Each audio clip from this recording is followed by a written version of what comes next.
Estamos en Cátedra Jurídica en la Z, su programa de análisis jurídico de temas nacionales e internacionales. Desde hace mucho se está discutiendo la reforma constitucional. Aquí hemos hecho varios programas dedicados especialmente a discutir los aspectos que se están proponiendo en la reforma, pero ya no es una simple propuesta, ya se ha formalizado la presentación del proyecto de ley que da apertura a la Asamblea Nacional Revisora. En el día de hoy contamos con la presencia de Antoliano Peralta, consultor jurídico del Poder Ejecutivo, quien analizará cada uno de los puntos que contiene la propuesta de reforma constitucional, así como también las demás reformas que ha de presentar el Poder Ejecutivo en los próximos meses. Manténgase en sintonía y en breve comenzamos con esta interesante entrevista. En la Z, Cátedra Jurídica. Damos inicio a esta espectacular entrevista de primera mano de aquel que estuvo involucrado en las discusiones esenciales que produjeron precisamente la propuesta de reforma constitucional. El doctor Antoliano Peralta, quien es consultor jurídico del Poder Ejecutivo. Antes de hablar de lo que se presentó el pasado lunes, que fue el anteproyecto de ley de convocatoria a la Asamblea Nacional Revisora, en función del cual se discutirán los diferentes matices que el Poder Ejecutivo está proponiendo, quisiera quizá agotar un poco la parte teórica de cuál es el procedimiento que señala la Constitución para su reforma. Bueno, saludos Manuel, muchas gracias por de nuevo permitirme estar aquí en este programa que, como dice el cliché, es tan visto y oído, pero que esta vez es real. Este es un programa que se ha convertido, en poco tiempo ha ganado el corazón de la audiencia de la República Dominicana, no solo de los abogados, sino de toda la gente que se interesa por estos temas jurídicos y legales, por la forma didáctica en que tú los tratas. Gracias, doctor, y de verdad, mire, usted es el único de los que ha participado en este programa que ha asistido 2 veces y por razones más que justificadas. Tanto su talento lo identifica y lo señala como uno de los invitados especiales de este espacio, como los temas que está tratando. Se está tratando el tema de la reforma constitucional y la gente, además de querer entender mejor de qué se trata la reforma constitucional, quiere entender cuáles son los pasos que hay que seguir hasta desde el inicio hasta concluir con la aprobación por parte de la Asamblea Nacional. Muy bien. Asamblea Nacional Revisora. Así es. Yo pienso que este programa actúa con justicia, porque la gente necesita saber eso, tiene derecho a saber qué es lo que ocurre con algo de tanta importancia como la reforma constitucional. Mira, la reforma constitucional se inicia de 2 formas. Por una iniciativa popular, que no es el caso, por tanto nos ganamos el tiempo y entramos al esquema de cuando es una iniciativa del Poder Ejecutivo. En este caso, el presidente somete un proyecto de ley, que ese proyecto de ley declara la necesidad de la reforma, es decir, por qué se necesita una reforma. Y al mismo tiempo, cuando se aprueba, establece la convocatoria a la Asamblea Revisora. Esa ley sigue el proceso ordinario de cualquier ley, con la única diferencia de que esa ley no es observable, no es susceptible de ser observada.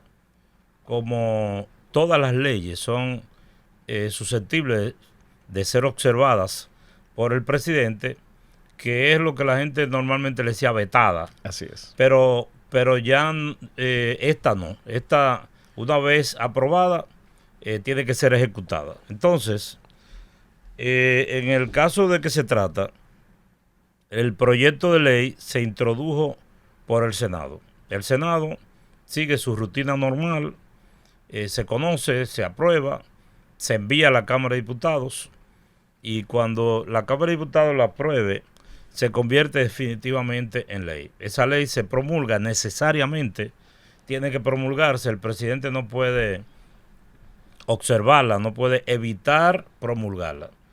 Y una vez promulgada, Entonces, se dispone de un plazo de 15 días para convocar la asamblea.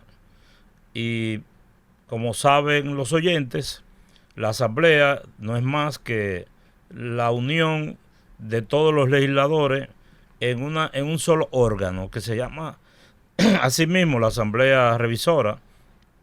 Ahí están los diputados y están los senadores.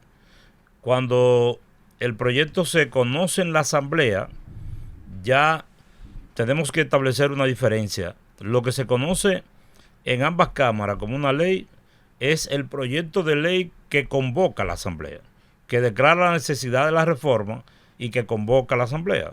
Y en la asamblea ya se conocen las reformas propiamente dichas. Doctor, muy buena explicación. Ahí solo que queda una discusión, incluso en el ámbito doctrinal, si efectivamente esa Asamblea Nacional Revisora es soberana para conocer de cualquier aspecto que tenga que conocer respecto a cualquier modificación constitucional, o si está atada a esa ley de convocatoria de reforma.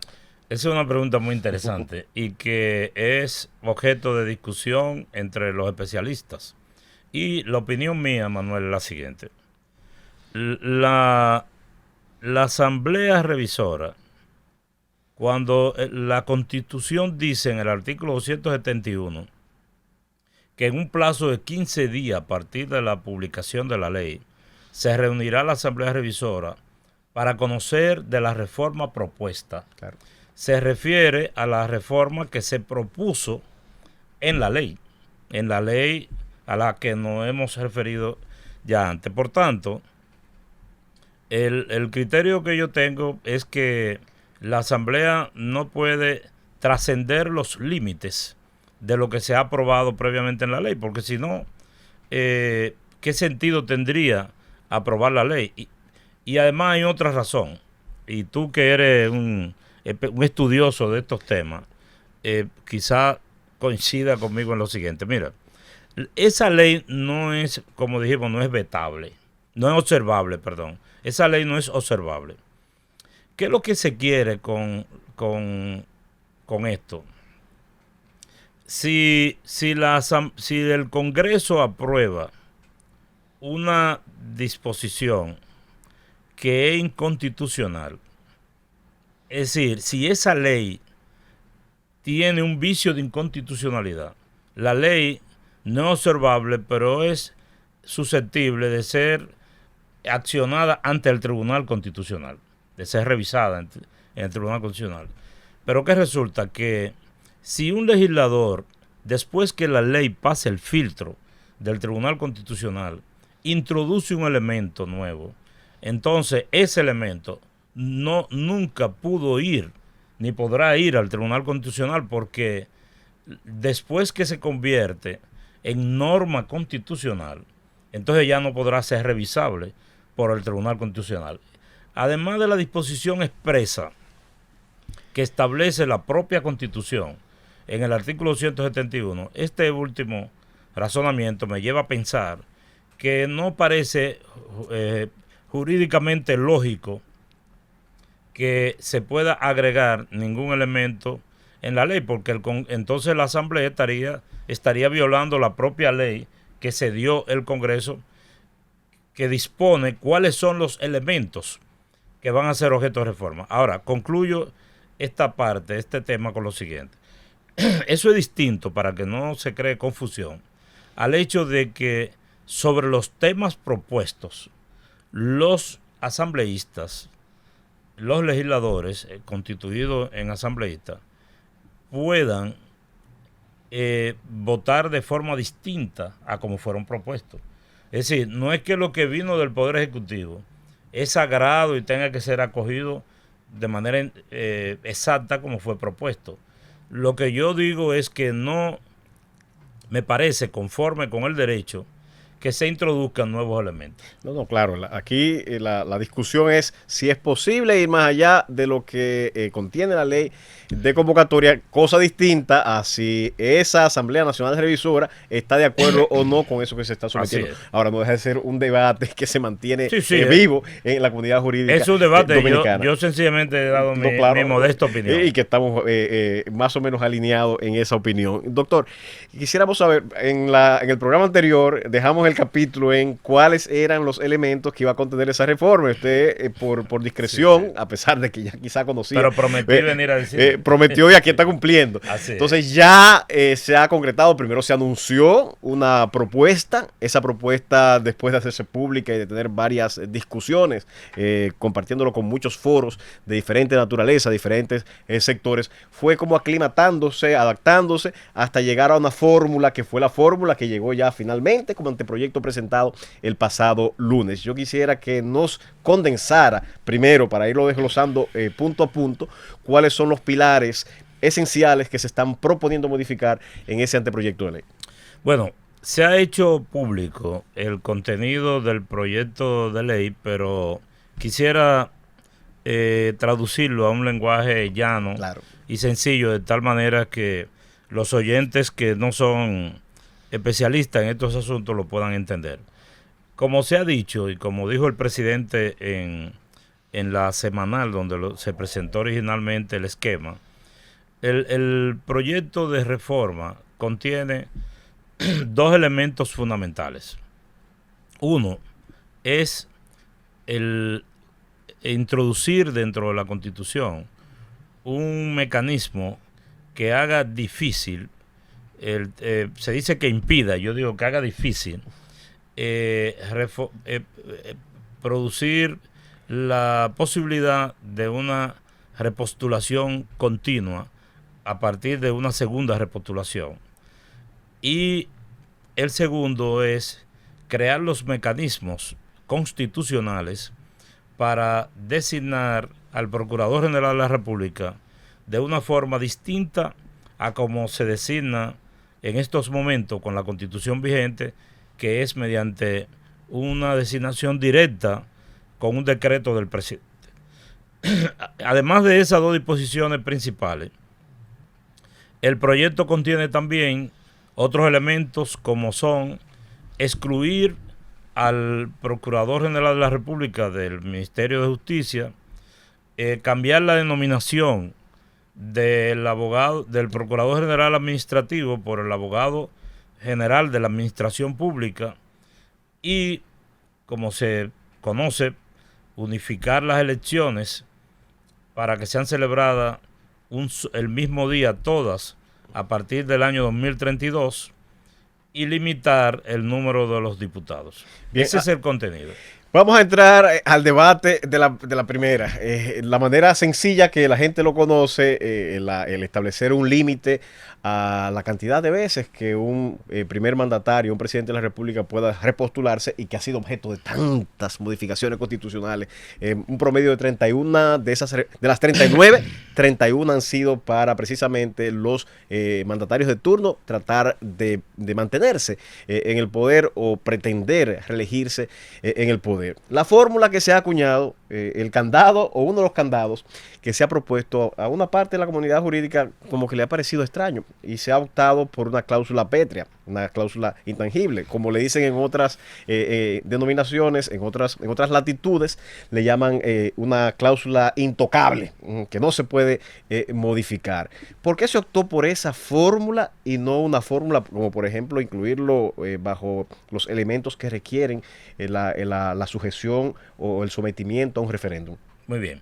Quiero decir, antes de responder la pregunta, que se me quedó un elemento, que es la especialización del Ministerio Público con respecto a la política criminal. Es correcto, pero eso lo explicaré cuando... Sí, y lo vamos a ver, claro. Exacto. Bueno, el primer elemento, la fórmula para la famosa cláusula pétrea. Exacto, la cláusula pétrea. Bueno, la Constitución Dominicana, en su artículo 268, dispone que la forma de gobierno no puede ser objeto de reforma de reforma, que la Constitución no puede ser objeto de reforma Para los aspectos del gobierno civil, democrático y representativo, republicano y representativo. Que está previsto en el artículo 4 de la propia Constitución. Entonces, la Constitución dice, eso no puede ser reformado. Si alguien propone, que asocio esto con lo que decía ahorita, un proyecto de ley como el que nosotros acabamos de depositar, para reformar eso, ese proyecto de ley puede ser declarado inconstitucional, porque la Constitución dice que ese elemento que está contenido en ella, que es la forma de gobierno civil, democrático, representativo, no puede ser objeto de modificación. Entonces, en el lenguaje de los especialistas en derecho constitucional, esto se llama una cláusula intangible. Exacto. O cláusula pétrea. Exacto.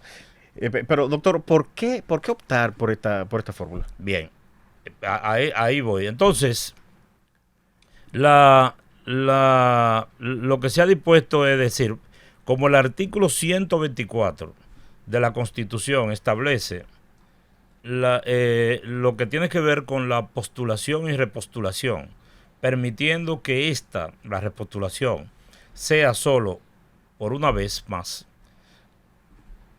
Pero este artículo ha habido innúmeros intentos de modificarlo y en ocasiones lo cambian, lo vuelven y lo ponen, le ponen le quitan el nunca jamás, vuelven y se lo ponen cuando quieren afectar a otro candidato.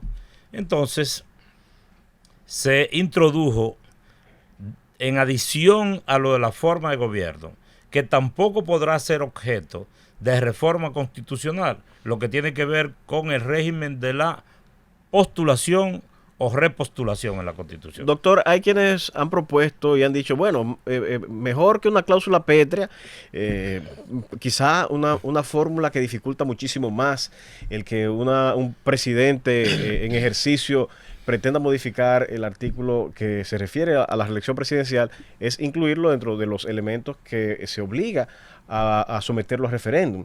Y otros dicen, no, aunque no se esté planteando el referéndum, esta propuesta de incluir la cláusula pétrea amerita someter el texto constitucional a referéndum. Quiero que me aborde los dos aspectos, el matiz de por qué no se agregó el sujetar esta modificación a un referéndum, y la otra pregunta es, ¿la modificación, incluyéndolo como una cláusula pétrea, no ameritaría un referéndum aprobatorio? No, bueno, lo primero, voy con la primera parte. Lo primero es que la ley de referéndum no ha sido aprobada. Aunque hay elucubraciones teóricas a partir de una decisión del Tribunal Constitucional, en el sentido de que no habiendo una ley, el régimen establecido, no hay la obligación de someter a referéndum. Por tanto, el Poder Ejecutivo pudo haber sometido su proyecto de ley y quedar exento de seguir el proceso de referendo bajo el alegato de que no hay una ley de referendo, pero no hemos querido recurrir a eso, porque si se opta por un mecanismo que implique el referendo, lo correcto es que se haga el referendo. Entonces, al no haber la ley de referendo, no estar aprobada, instituido el proceso de referendo aquí, aunque recuerdo y lo dije en este programa, que el Poder Ejecutivo, a través de la consultoría, elaboró un proyecto de ley de referendo que cursa en el Congreso. Pero quisimos optar por una vía que no implique necesariamente el agotar el proceso de referendo. Y además, no introducir esto dentro del artículo 272, no solo porque esto implicaba ahora hacer un referendo, sino porque si la reelección depende de un referendo, el país va a estar con el sobresalto de que un gobernante que tiene el sartén por el mango y el mango también, puede perfectamente ganar el referéndum. Pero hay muchos especialistas en derecho constitucional que plantean, bueno, pero esta cláusula pétrea pudiera afectar algún derecho de estos fundamentales, de los que están incluidos en el 272, que obligan a referéndum, o también pudiera verse como un cambio en el procedimiento de reforma de la Constitución. Y en ambos casos estaría sujeto también a un referéndum aprobatorio. ¿Cuál es el razonamiento suyo respecto a estos cuestionamientos que han surgido en la comunidad jurídica? Mira, Manuel, no hay una decisión jurídica, una modificación, una transformación jurídica de cierta importancia y hasta no tiene que tener tanta importancia que no dé lugar a opiniones diversas y a distintas teorías. Nosotros entendemos, y este es nuestro modesto criterio, que puede no ser el más correcto, pero es como lo hemos visto. Nosotros entendemos que con la disposición de incluir el contenido del artículo 124 relativo a la postulación y repostulación en el artículo 268, no se modifica el procedimiento de reforma constitucional, ni tampoco se afecta ningún derecho ni ningún deber, y que por tanto no es necesario acudir a un referendo para su aprobación.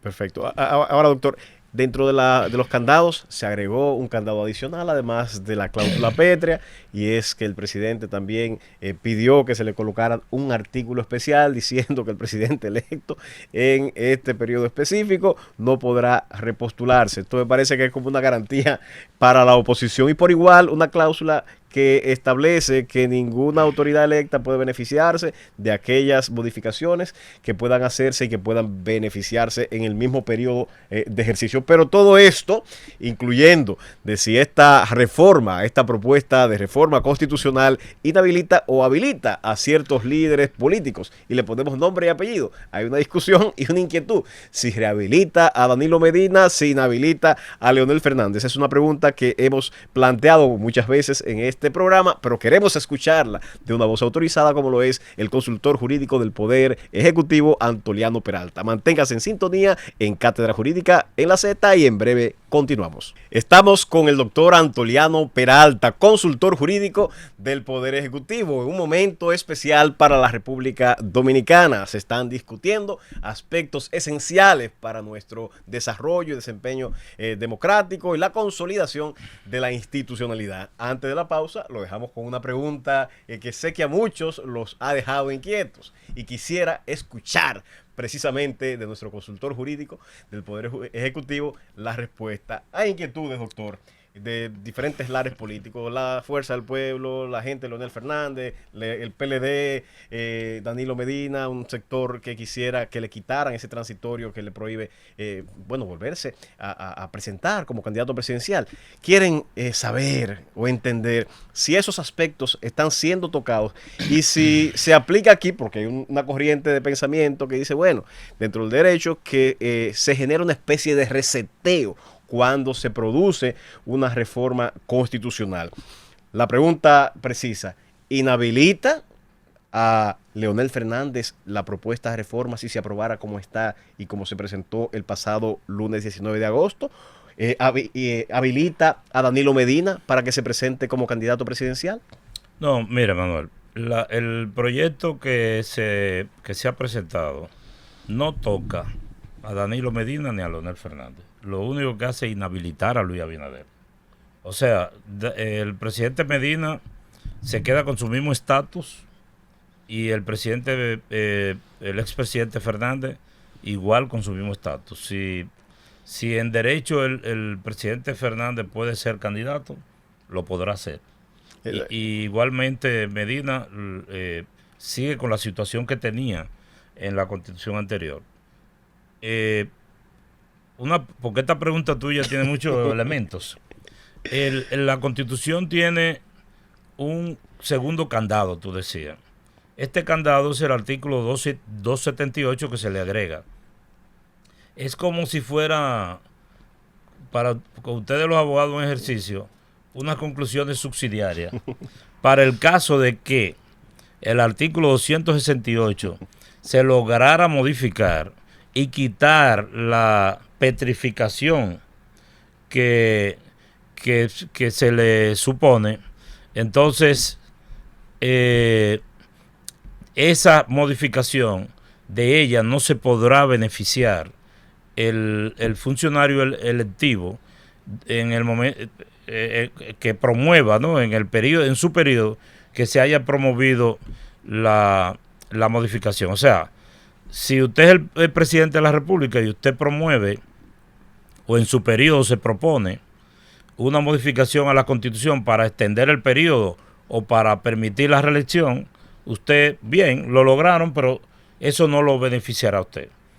Ahora, además de eso, tiene un candadito particular, que es una disposición transitoria que dice que el presidente electo en las elecciones del 19 de mayo del 2020 no podrá ser nunca, jamás, candidato a la presidencia ni a la vicepresidencia de la República. Doctor, hay un detalle que quizás es lo que llama suspicacia a muchos partidos de oposición y hay que entender. La política, la lógica de la política es mantenerse en el poder, acumular poder, y en este caso quizás muchos ven como, ¿y dónde es que está la trampa? Y se preguntan por qué se presenta esto y comienzan a auscultar, a buscar y a presentar alternativas que quizás sean o respondan a esa lógica del poder. Y yo desde aquí le pregunto al consultor jurídico, ¿cuál es la lógica detrás de que el presidente busque limitarse su propio poder y su propia posibilidad, aún en un futuro, de quizás proponer una reforma que le favorezca? Bueno, una periodista amiga que trabaja para el periódico El Caribe, que yo quiero mucho, escribió un artículo donde ella proponía, un artículo o un tuit, no recuerdo bien, que se apelara a la fórmula brasileña, que eran 2 periodos y que después parece que con un intermedio podía volver, porque ella dice que eso es lo que quieren todos, incluyendo Abinader, aunque no lo admita. Eso quiere decir que en la psicología de los dominicanos, aún de gente jóvenes como esa periodista amiga mía, no conciben que haya un político o un mandatario, un gobernante, que le ponga fin a este trauma de la política dominicana y que, como tú dices, Manuel, promueva una legislación para limitarse el poder. Y tienes razón quienes sospechan eso, porque desde el nacimiento de la República esto no se había visto. Lo que quiere decir que esta es una reforma sin precedentes y este es un comportamiento político sin precedentes, que, como tú dijiste ahorita, de las 39 o 40 reformas que se le ha hecho a la Constitución, la 3/4 parte de ellas han sido para extenderse el poder y nunca para limitarse el poder. Entonces, el presidente no solo está impidiéndose de por vida ser candidato, sino que además está modificando la fórmula de designar al Procurador General de la República para que no sea él. Y para allá vamos. Se ha hablado de independencia, fue un lema, fue un postulado asumido por el presidente Luis Abinader, que lo concretó con la designación de alguien que no viene del estrato político, sino que viene del mundo judicial. Tuvo una experiencia así también como Ministerio Público, y es la doctora Miriam Germán, que encarnó ese sentido de la independencia que quería transmitir en esa designación el presidente Luis Abinader. Pero recuerdo que siempre su preocupación era que en otros gobiernos se respetara también esa institucionalidad, fortaleciendo la independencia del Ministerio Público. Ahora hay una propuesta sobre el tapete, una prerrogativa que la Constitución le concede de forma discrecional al presidente de la República dentro de sus atribuciones, se está modificando. Yo quisiera que nos explicara, doctor, en qué consiste esta modificación y si efectivamente cumple con la expectativa que ha presentado en varias ocasiones el presidente Luis Abinader, pero también que tiene una parte importante de la población.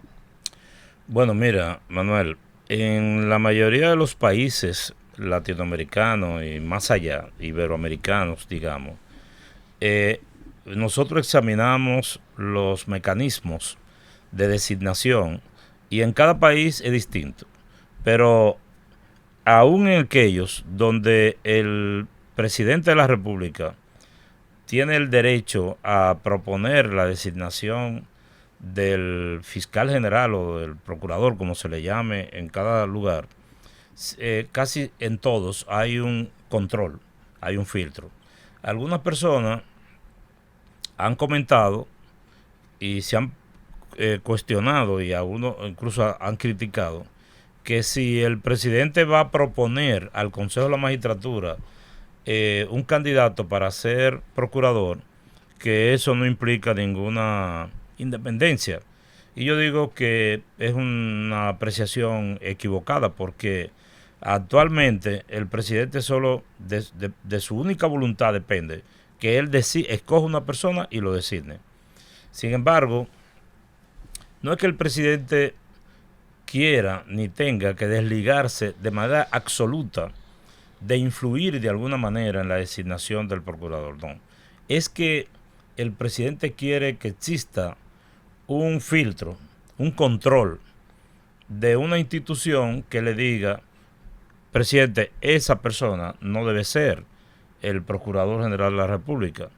No basta con que usted lo haya escogido. Doctor, explique para los oyentes cuál es la fórmula que se ha optado para presentar a la Asamblea Nacional Revisora como fórmula de la designación del Procurador General de la República. Bueno, el mecanismo que se propone es que el presidente de la República someta un candidato al Consejo Nacional de la Magistratura, que es el órgano que designa a los miembros de las altas cortes, y que este consejo sea quien lo designe, teniendo el consejo la posibilidad de rechazar al candidato que se le propone. Pero además de eso, doctor, ¿no se incluyeron algunos elementos, algunos requisitos que no existían? Sí, ¿Y cuáles son esos requisitos? Ahí voy. La Constitución establece una serie de requisitos para ser procurador: una edad determinada, un tiempo de ejercicio, 12 años. La condición de ser dominicano de nacimiento u origen.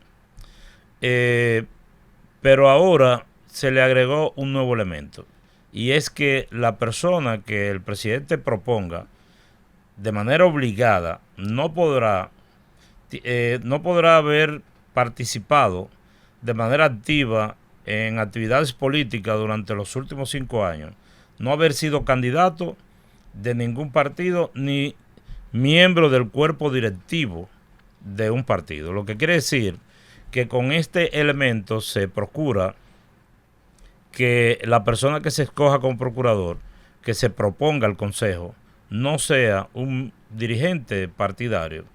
Y además se establece la inamovilidad por 2 años. Ahí, doctor, iba a generar un comentario. En la propuesta inicial, según revisé, la inamovilidad era por 4 años. He sido un defensor de la inamovilidad porque entiendo que es un elemento consustancial a la independencia. Ahora, muchos críticos decían, pero vamos a darle tanto poder a una persona que va a ser intocable, que puede incluso someter a cualquiera a la justicia e iniciar un proceso penal. A partir de esas críticas, como que sentí que hubo una receptividad de parte de la consultoría, de los expertos que junto a usted estaban analizando la propuesta, y vi ya en la propuesta final que se redujo a 2 años. Pero quisiera saber la real motivación que llevó a la consultoría jurídica a modificar de esos 4 a los 2 años. Lo mío es simple especulación, ¿eh? Sí.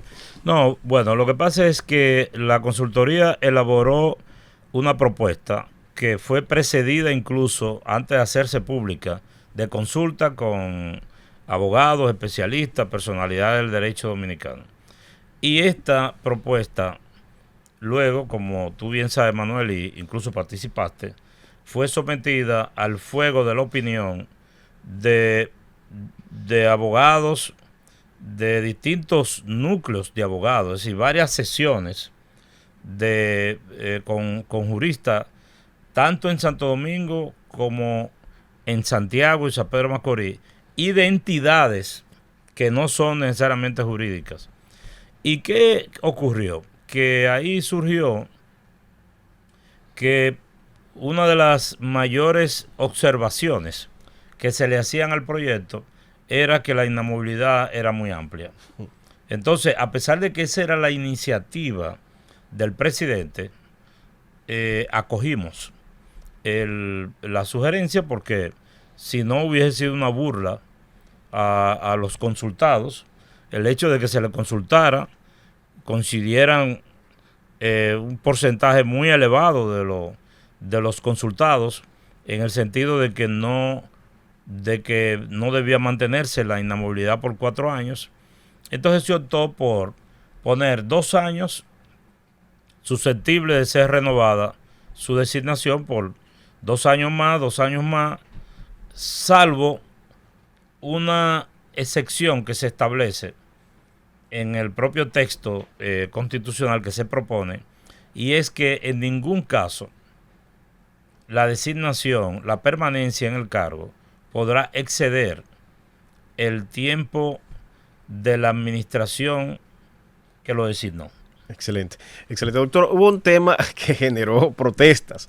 Hay 2 asociaciones de fiscales que cuando se presentó la propuesta salieron a las calles a protestar. Muchos decían, pero ¿en contra de qué? ¿Cuál es el aspecto que están criticando? Poco a poco se fue cristalizando, y el aspecto que criticaban era que relegaba esa propuesta de reforma a la ley la conformación y funciones de una conquista que ellos han señalado de forma, entiendo, atinada, del Consejo Nacional del Ministerio Público, que es el consejo que administra la carrera y, en fin, de alguna manera sirve de protección a esa independencia del Ministerio Público. En la primera propuesta se presentó, estos grupos fueron escuchados, nos consta, por la consultoría del Poder Ejecutivo, y posterior a esa reunión, entiendo, se presentó una modificación.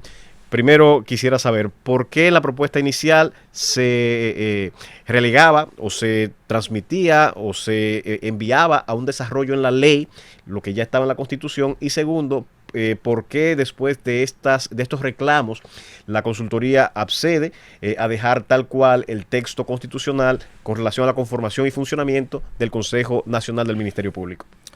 Mira, Manuel, el artículo 274 de la Constitución establece que el gobierno del Ministerio Público lo será el Consejo Nacional del Ministerio Público.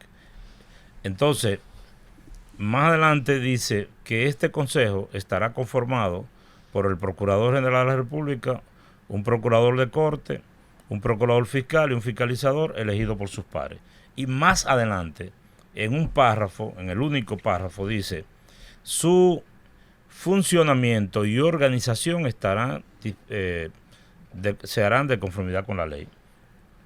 En una de esas sesiones que nosotros tuvimos en la fase original, en el 2021, cuando hicimos los conversatorios en el Consejo Económico y Social, una persona sugería que también la conformación se incluyera dentro de la ley, como dice el mismo texto constitucional vigente, para que el Ministerio Público, como había alguna disidencia con respecto al funcionamiento y conformación del Consejo de la Magistratura, que los miembros del Ministerio Público en algún momento, si querían rediscutir esto, no tuvieran que esperar una reforma a la Constitución para disponer alguna modificación en la conformación del Consejo Superior. De esto que yo acabo de decir se deriva, primero, que no se propuso excluir el Consejo del Ministerio Público de la Constitución. Sin embargo, un dirigente político del Partido de la Liberación Dominicana, me refiero al ex procurador Domínguez Brito, quizá por no haber leído el proyecto, o por haberlo leído de manera muy rápida, o quién sabe por qué razón, salió a la opinión pública a decir que se quería excluir, y eso se convirtió en una verdad que hasta el expresidente Fernández la acaba de repetir. Entonces, los fiscales, la asociación de fiscales, se acercó primero elevó una protesta pública y en un acercamiento con la consultoría nos sentamos y nosotros le dijimos, miren, lo primero es que ustedes tienen que admitir que la propuesta no implica excluir el Consejo Nacional del Ministerio Público de la Constitución. Lo segundo, que esta es una reforma que no es del interés particular del Poder Ejecutivo. Lo tercero es que esto se hace entendiéndose que va en beneficio del Ministerio Público. Y si ustedes no lo quieren, nosotros no tampoco. Entonces, nosotros decimos, si ustedes no lo quieren, eso es un problema del funcionamiento interno del Ministerio Público, pues lo excluimos. Ellos entendieron que no era beneficioso para el Ministerio Público y para los fiscales que esta disposición se mandara a la ley y se excluyó de la propuesta. Excelente. Doctor, para irnos a la pausa, hay dos aspectos con relación al Ministerio Público y a las modificaciones que se están proponiendo que generan cierto debate. Una que ha sido un reclamo desde que se incluyó en una de las reformas constitucionales y es la participación del Procurador General de la República en el Consejo Nacional de la Magistratura. Se dispone su exclusión. Y la otra es la eliminación de la participación o el protagonismo de la Procuraduría General de la República en el diseño de la política criminal. Estos dos aspectos y otros más aspectos de la reforma los seguiremos debatiendo con el consultor jurídico del Poder Ejecutivo, Antoliano Peralta, después de esta breve pausa. Manténgase en sintonía, que estamos en Cátedra Jurídica en la Z. Estamos con el doctor Antoliano Peralta, consultor jurídico del Poder Ejecutivo. Antes de la pausa, quedamos con dos de los aspectos que trae la propuesta de modificación constitucional con relación al Ministerio Público. Uno de ellos es que lo excluye de ser parte del Consejo Nacional de la Magistratura y el otro es que le quita la facultad, la competencia de formular la política criminal. Quisiera, doctor Antoliano Peralta, que nos explicara las razones de estas dos modificaciones que se están proponiendo.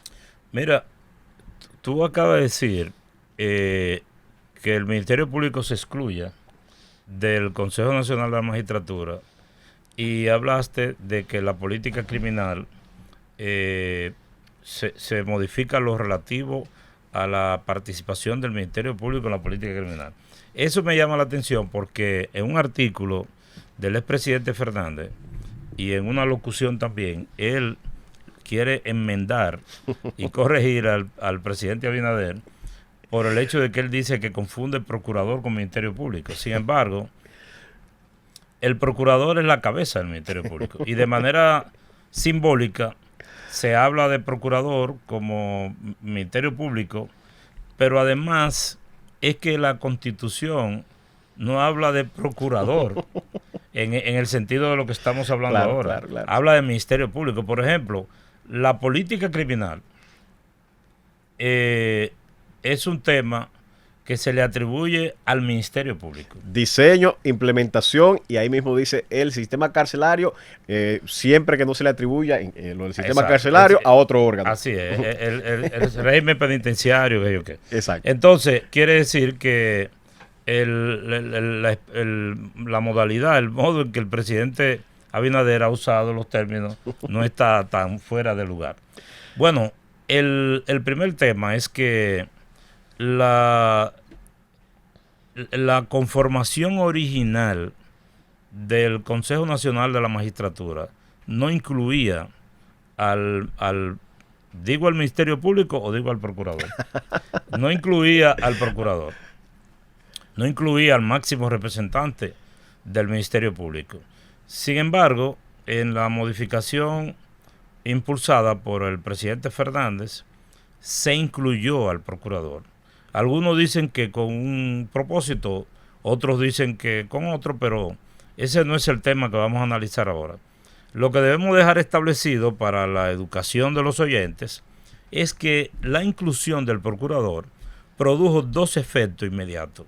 Uno, un voto más para el Poder Ejecutivo, sobre todo el Poder Ejecutivo de la época, porque el Poder Ejecutivo de ahora no tiene un dirigente político adepto que tenga que cumplir órdenes del presidente como era en aquella ocasión.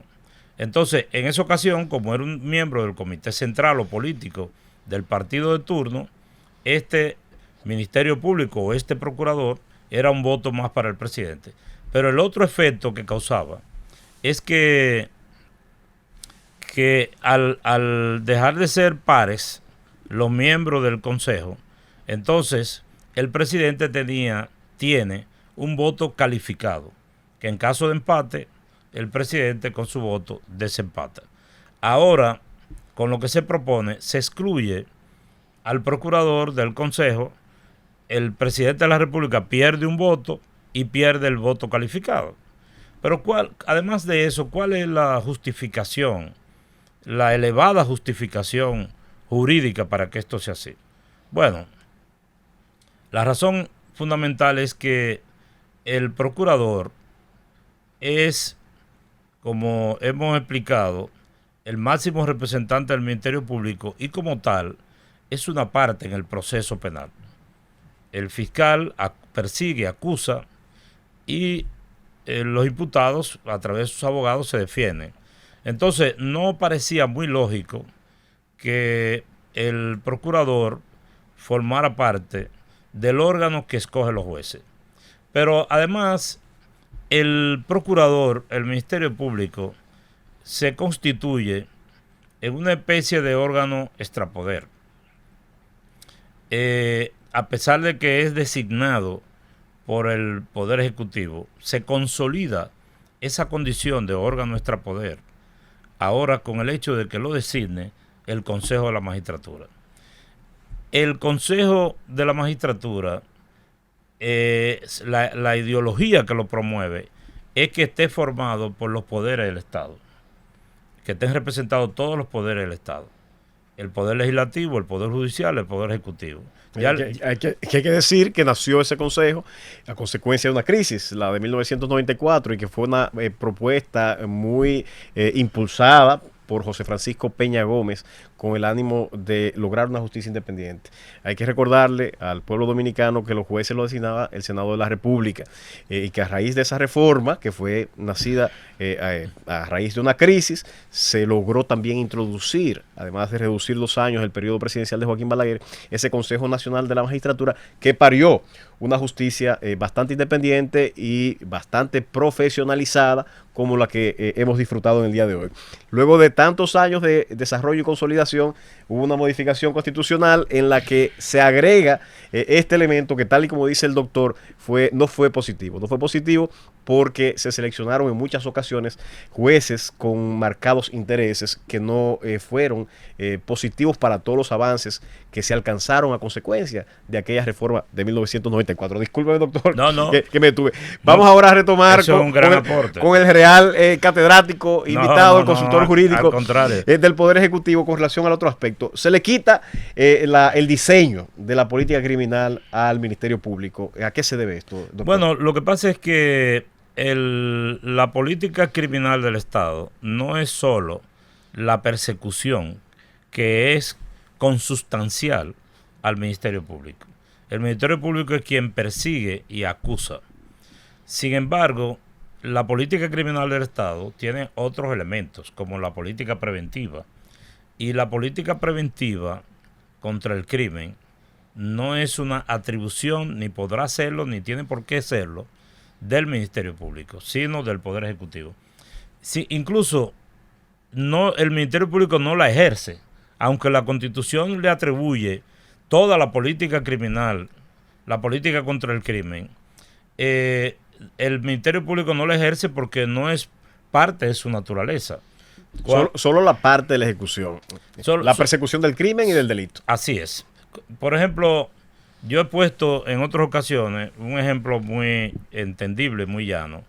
Si el presidente de la República decide en un barrio donde hay un foco de delito construir un polideportivo o poner un infotec o una empresa para promover que ahí se construye, para conjurar esto, eso es una labor o llevar una tarea educativa, crear una escuela de música. Eso es prevención contra el crimen. Pero eso no lo va a hacer el Ministerio Público. ni es tarea ni lo hace. Por ejemplo, cuando mi amigo Chubasque lanza un programa como Barrio Seguro, eso es prevención. Prevención. Entonces, eso no lo puede hacer el Procurador General de la República. De manera que lo que se ha hecho con esto es definir, especializar la labor del Ministerio Público en lo que respecta a la política criminal. Y ahí empalmamos con la siguiente pregunta. Todo parece indicar que al quitarle esa atribución, aunque la propuesta no dice a quién, todo el mundo piensa en un Ministerio de Justicia, que de hecho, hablamos en un programa anterior y ya el proyecto ha sido presentado o cursa en el Congreso Nacional de la creación de un Ministerio de Justicia. Yo quisiera aprovechar esta pregunta, hacer como una especie de paréntesis antes de seguir discutiendo los otros elementos de la reforma respecto a este Ministerio de Justicia, que muchos piensan que tiene un nombre y que tiene un nombre cuando se cree del doctor Antoliano Peralta. Te iba a decir, Manuel, que íbamos a hablar del Ministerio de Justicia bajo la condición de que no preguntara si yo aspiraba a ser. Pero bueno, ya lo dijiste. No, bueno... Sí, usted tiene todo el talento del mundo, toda la trayectoria profesional y yo creo que sería una grata satisfacción para mucha gente que sea usted el primer ministro de Justicia. Yo agradezco mucho esas consideraciones, pero me recuerda que un amigo, yo le dije, mira, todo el mundo dice que tú vas a ser ministro no me voy a referir de tal cosa, y él me dijo, sí, pero eso nada más lo dicen en la calle, no lo dice el presidente. Entonces, bueno, el proyecto está cursando, deberá aprobarse cuanto antes, y es un proyecto que tiene complejidades y una serie de tareas de gran trascendencia.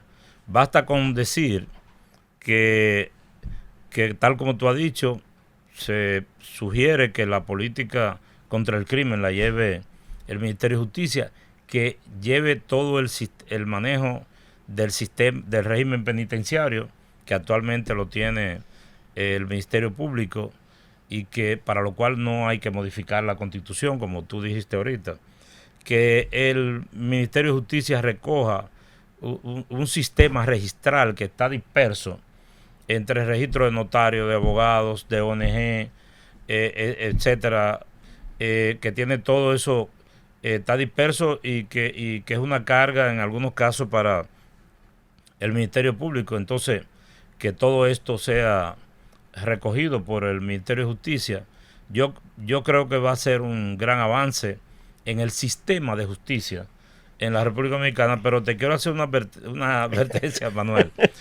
Primero, que el que resulte escogido como ministro de Justicia no va a ser el primero, porque aquí ha existido el ministerio. Sí, no, pero el primero después de... En la época moderna. Claro, en la época moderna. Y aquí decir y empalmarlo con otra de las propuestas que se ha presentado y que ha pasado quizá un poquito por debajo de la mesa, y es la figura del Procurador General Administrativo, que se le cambia el nombre. Pero me parece en esa propuesta que no solamente se le quiere cambiar el nombre, sino darle el realce que amerita a un abogado general de la Administración Pública, tal cual le da el nombre esa propuesta de reforma constitucional, que entraría como una, no sé si una dirección autónoma dentro del Ministerio de Justicia o si va a ser una dirección dependiente, centralizada dentro de ese Ministerio de Justicia. Quisiera que me hablara un poco de ese Procurador General Administrativo al que se le cambia el nombre a Abogado General de la Administración Pública. Sí, bueno, lo primero es que esto es un viejo sueño de mucha gente que trabaja derecho público.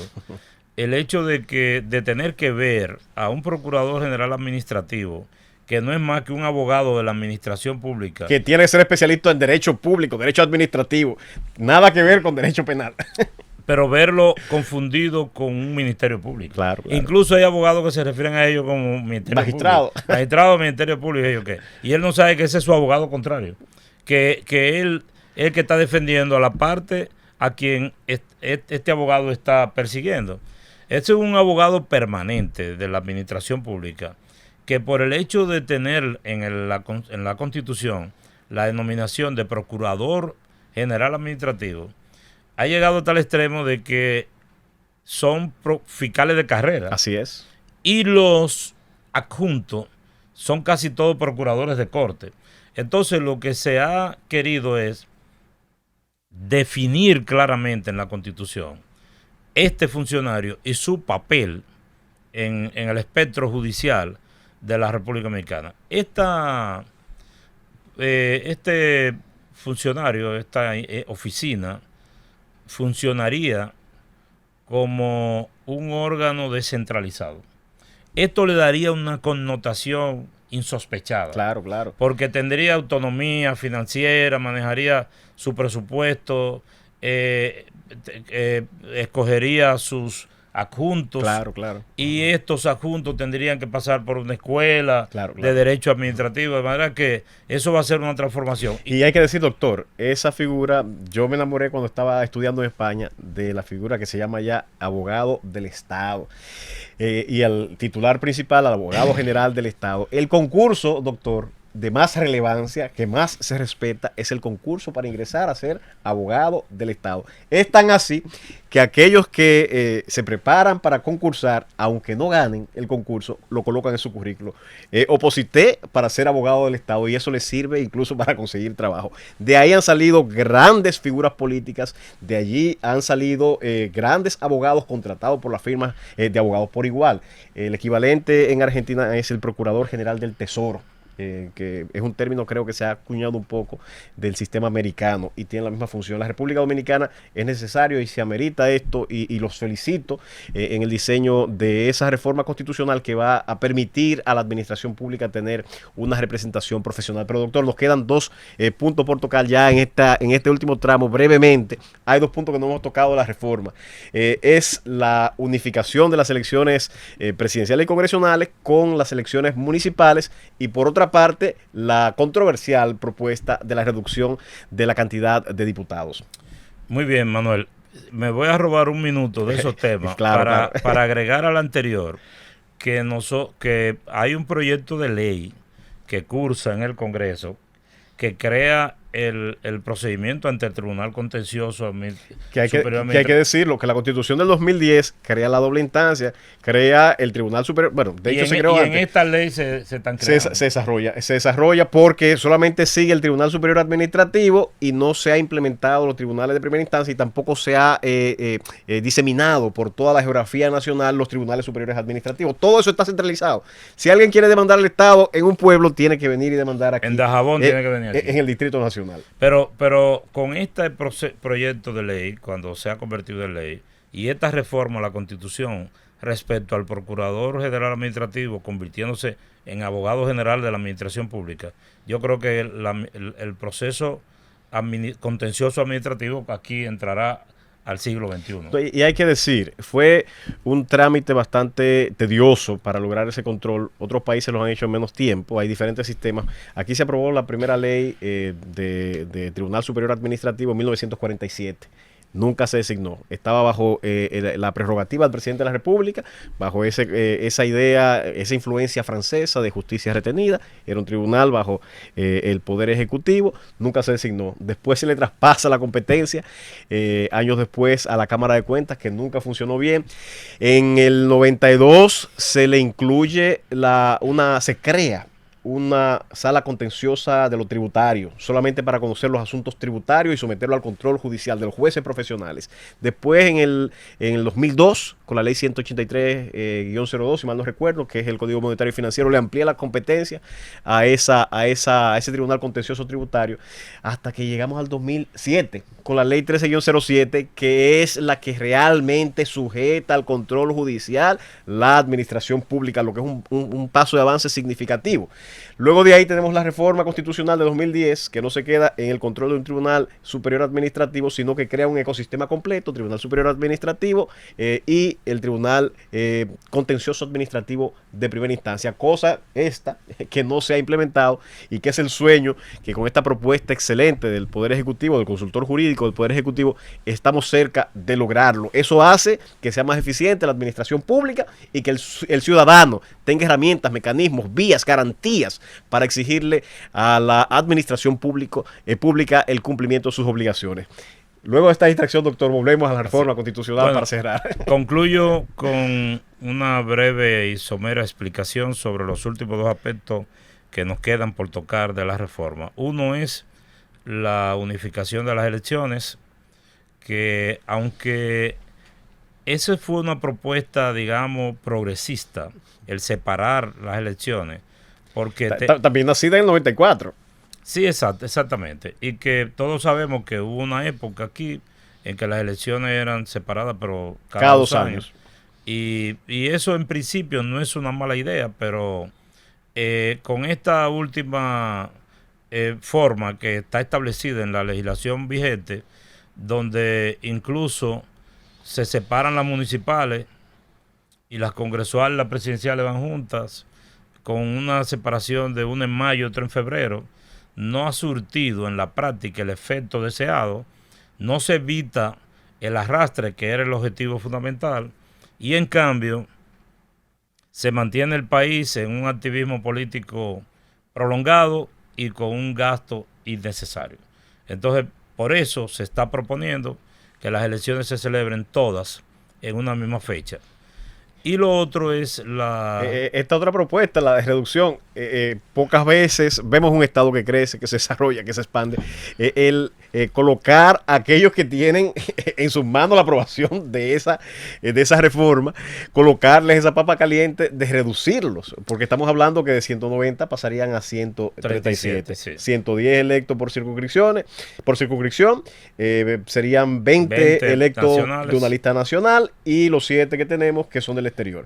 ¿De dónde viene esta iniciativa? ¿Por qué se presenta esta propuesta de reducción de la cantidad de diputados? Bueno, si tomamos la palabra del presidente Pacheco, él dice que no caben en la sala. Pero no es un problema de que quepan o no quepan, es que hace tiempo, con los 190 diputados que tiene un país de 10 y tantos millones de habitantes, primero, parece innecesario tantos legisladores. Y segundo, resulta poco funcional, poco manejable. Muchas veces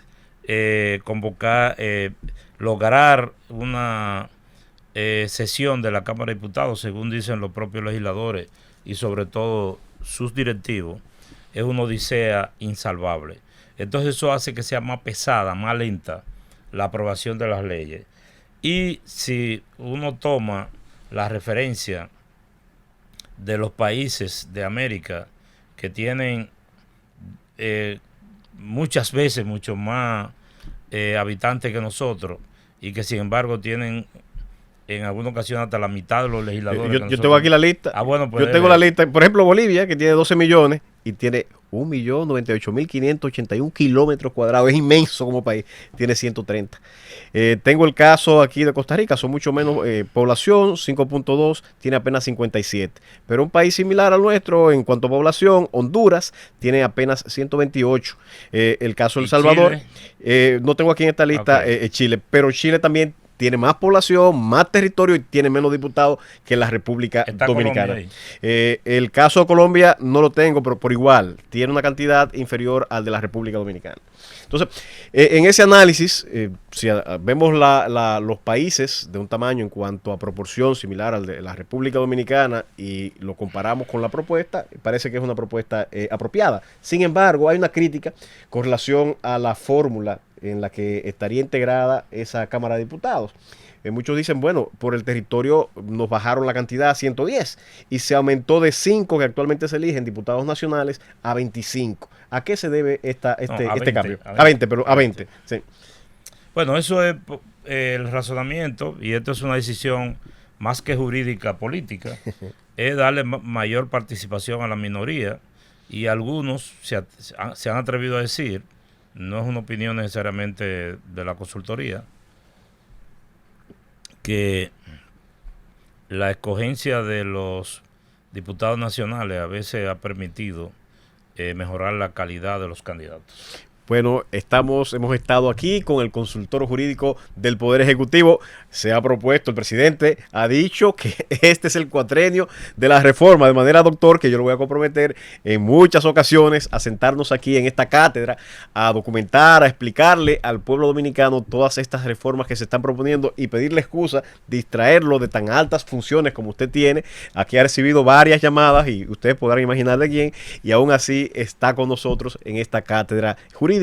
Hoy sábado de 3 a 4, siempre estamos en Cátedra Jurídica en la Z, y reiteramos la gracias, doctor, por su presencia. No, muy bien. Gracias a Cátedra Jurídica y a ti. Yo me siento en mis aguas aquí.